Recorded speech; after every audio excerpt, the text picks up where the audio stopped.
So they just did it again. It just happened again. One of the largest food suppliers in the entire world was hit by massive fire, and they are now warning that shortages could come. All right. So we're seeing this every other day, or every day. Honestly, something massive is burning out that is critical to the supply chain or the food supply chain. We're seeing this every day, and this is intentional. This is a plan, and we know who would benefit from these things happening. All right, who would have an agenda to bring down the current food system? Who wants to implement an entirely new food system? And we know who this is. It's people like the WEF, Klaus Schwab, and good old Farmer Bill. All right, wouldn't you want to buy your food from Farmer Bill here? He actually is the largest potato supplier for McDonald's. All right, if you didn't know that. And he's actually the biggest farm owner in the United States. I'm sure everyone knows that. But it's just nice to be reminded that good old Farmer Bill, his farms never burn down. His farms never get hit with fire. And every time a food facility burns down, his facilities get a little bit more up on the ladder. You know what I mean? And this was his business strategy even with Microsoft and with technology. All right, he's very cutthroat.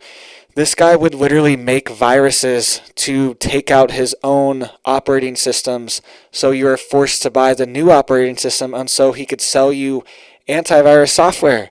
He would develop viruses to target his competitors as well. All right, this guy is very cutthroat, and he has his sights on the food industry, and every time one of these food facilities burn down, food warehouses burn down, he gets a little bit higher on the ladder and a little bit closer to being your supplier of food. And that's what he wants. He wants to control the food supply. But it's fine. Just Farmer Bill. It's Farmer Bill, guys. Non-threatening. Not a big deal. He's definitely not working on things like genetically modified cows. All right. This is an article out of Futurism. We'll get to this fire in just a second. Bill Gates is working with geneticists to create, quote, the perfect cow. And, quote, you can have a cow that is 4 times as productive with the same survivability. All right, definitely not a sociopath or anything like that. Definitely not that that quote there. Very strange way to put it. You can have a cow that is 4 times as productive with the same survivability. Just a little look into how his brain works. Very strange and peculiar. He thinks it's like, oh, this cow's not dying as much as these other cows. These other cows, they were dying all over the place. This one has the same survivability as a normal cow. This is great. All right, it's just kind of a little sociopathic, if you think about it, a little strange way to word it. And you can see here, quote, there is great understanding here of both animal diseases and how we can treat it, and how we can enhance the genetics so that you can get, say, the same type of milk or egg productivity that we have in the UK. So he's talking about milk and eggs. We're seeing these egg shortages. We're going to get to this warehouse or this production facility in just a second. It's not a warehouse. Sorry about that. It's a giant farm, one of the biggest farms in the world. And it says, creating cows that can survive in hotter temperatures and produce the same amount of milk as their counterparts that reside in more temperate climates would be a boon to livestock farmers in those hotter climates. Achieving results in Africa would be, quote, very transforming, Gates mentioned. He loves helping out Africa. He's amazing. He helps Africa so much, and he's going to help them some more. Here he says they're helping make livestock vaccines and medicines accessible to the world's poorest farmers. Genetic engineering could be another means of improving those farmers' livelihoods. So, great. Sorry for laughing here. It's just sarcasm, because it's like, yeah, he loves Africa so much. He loves to give them his medicines and all his other great stuff. And now he wants to give them GMO cows and chickens as well for eggs. So just an overall great guy who really wants to help humanity. And going to be your farmer. It's going to be your everyday farmer. Farmer Bill is going to be your new farmer, and it's all good. All right, the survivability is good. You can eat these GMOs with the same survivability, so it's fine. Sorry to laugh here. It's just ridiculous the way this guy thinks. So let's get into what's going on here. this attack on our food supply. All right, we've talked enough about Bill over here. Let's get into what's happening. All right, one of the largest farms in the entire world, the largest egg farm in New Zealand, was hit with a massive fire. This comes as a Connecticut one of the largest ones in the United States, was hit with a massive fire as well. 100,000 chickens gone. In New Zealand is somehow magically, like, this is worldwide. We are magically having egg shortages worldwide. It's not even just the US. Even New Zealand is already having egg shortages. It's magic. I mean, how is this happening? It seems like it's an agenda, or somebody's trying to implement an agenda or something. It's crazy.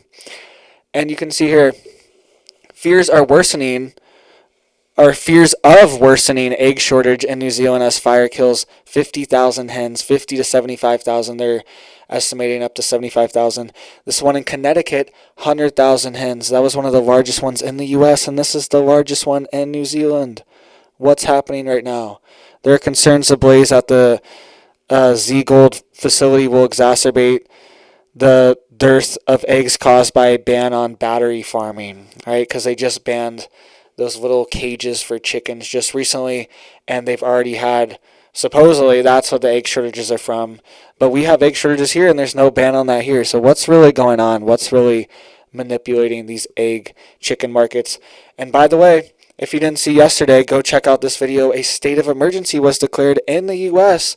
over chicken livestock feed shortages, poultry feed shortages, and individual chickens being delivered to poultry farms. There's a shortage of them. All right, so go check out that video after this video too. And I also have an earthquake video, all right, that I posted earlier. Go check out that. You probably already saw it. But you can see here a fire at New Zealand's largest egg producer has killed about 50,000 hens, sparking fears that a nationwide egg shortage could soon worsen. And it says it took the better part of the day to contain, and they were estimating up to 75,000 hens were wiped out from this situation as well, 50 to 75,000. So this is going to affect the global food supply chain for sure. It's just another one. I mean, if this happens every day, I mean, what's going to happen? We went from an abundance of food. It went from, remember all these campaigns? It was like, oh, don't waste food. There's so much food in the dumpsters, which is a true thing. We do waste a lot of food in the United States, but that was a narrative just a few years ago. And now it's like scarcity. It's like, oh, there's shortages everywhere. Everything has a shortage. And these animals are all just getting killed, and just all of, like, the supply chain's getting ruined.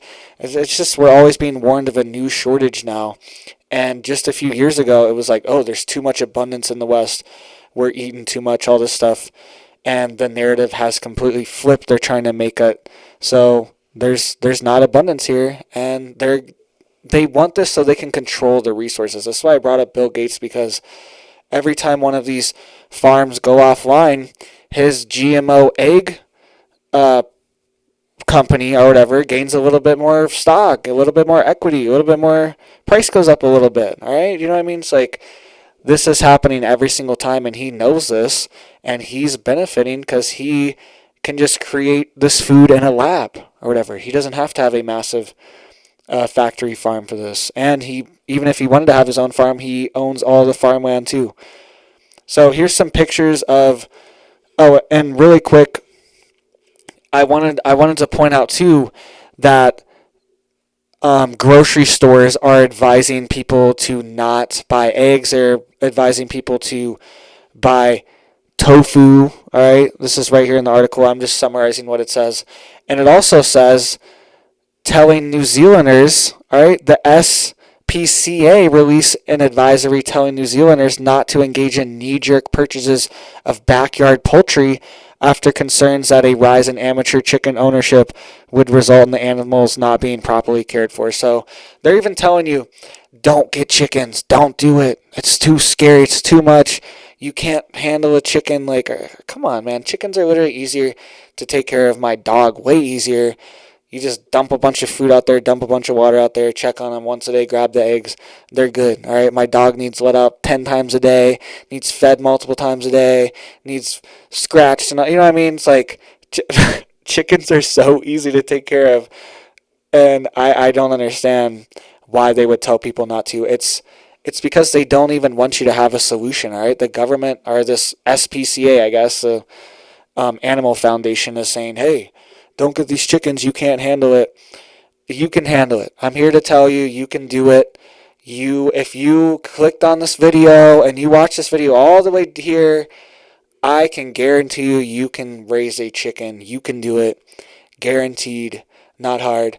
But there is a spot of truth in this, that chickens, you do have to care for them, all right? It's one of these things, if you do get chickens, you can't just leave for a week. If you go on vacation all the time or something, you probably should not get chickens because they are going to need cared for. But if you need to leave for a day or two or whatever, they will be fine. You can stock them up with food, water. If I've actually left my chickens for 10 days before. I know that's crazy, but they were they had a ton of food. They already had a whole tote of food. They had like 10 water bowls, and they had like 10 watermelons and pumpkins as well, all right? So they were literally stocked up. So you actually can leave them a long time, but I don't advise that, all right? Because you might lose a chicken, all right? But it's one of these things where there is a little grain of truth in this. You do have to be prepared. Any animal you get, this chickens live for years. I had a chicken that lived for 7-8 years, all right? So they live a long time. They are a big commitment. It's like getting a dog or something, and you need to be able to take care of them. But you definitely can. All right, the only problem is chicken feed is going up. That's the issue, is there's no eggs, but there could be no chicken feed as well. There's been state of emergencies declared for chicken feed shortages specifically. All right, so get stocked up on your chickens now, guys. Don't listen to the SPCA. They're not right. All right, get stocked up. That is the solution, is for people to grow their own food, have their own chickens, have your own systems. All right, get stocked up on precious metals, gold, silver, all these things. Get stocked up on seeds. All right, you need to have seeds, bulk seeds. Have seeds for your season every year, all right, going into the spring, but also just have bulk seeds in storage in case it ever hits the fan, all right, and just in case you need to grow your own food. So thank you guys so much for watching. Hit that like button, hit that sub button, hit that bell button if you want to get notified for videos. I'm posting 2 to 3 videos every single day. Go check out my videos I posted earlier today. Thank you guys so much, and you have a big old blessed day.